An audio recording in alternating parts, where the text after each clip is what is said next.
The first floor was, as they described it, the cocktail bar, which was where really they had the jazz section, because they did have jazz musicians there. And then anyone that was visiting the city, a musician, knew that's when they called it jam sessions. You know what that is? Well, they would come in from wherever they were and come to go to that bar on the first floor, and anyone could play. And like they just joined in with the musicians, and this was an opportunity for them to be themselves, I guess. That was the cocktail bar, the longest one at the time, they called in Montreal. Then you went up the stairs, and that was the entrance to the nightclub. Or cabaret. I've been corrected. You were right when you said cabaret. It's still cabaret. Remember, I corrected.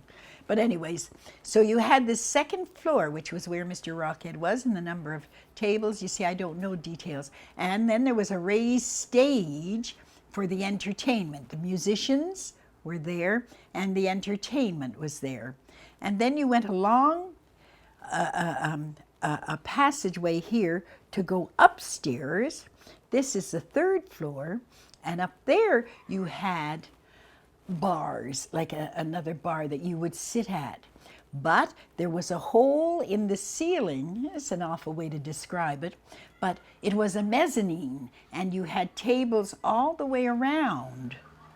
So people could sit here and look down at the performers on the stage.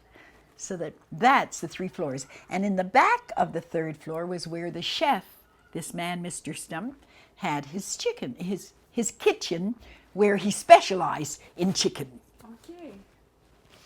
So that was the building. And to the side of this, as I say, I told you about the cocktail bar was here. To the side of that was the tavern.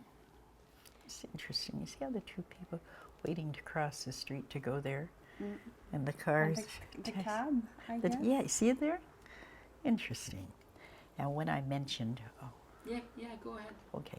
When I mentioned, the restaurants down the street, it's down here where there was a Chinese restaurant called the Chow Mein, which made excellent Chinese food. Now, here is, am I to talk? Am I supposed to speak? Go ahead. Okay. So you see there are two clear glass stainless steel, bounded by stainless steel, but they're glass doors. And this one here enters into the cocktail bar. It goes all the way down the length of the building down here where the jazz musicians play. The other door to the left of it takes you upstairs to the nightclub, to the second floor here, and then should you choose, you can go up to the third floor. That's what that's all about. And this entrance that you see here, where the 3 men are standing, is the entrance to the tavern.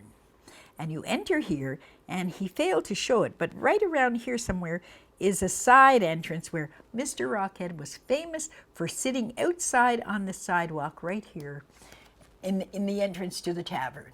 He always used to sit there in a chair, somewhere right around here. To do what? Just to sit, to look at the people, the traffic, talk with the men, because it was a tavern inside, so there were always men around. And he would sit outside rather than staying in the tavern.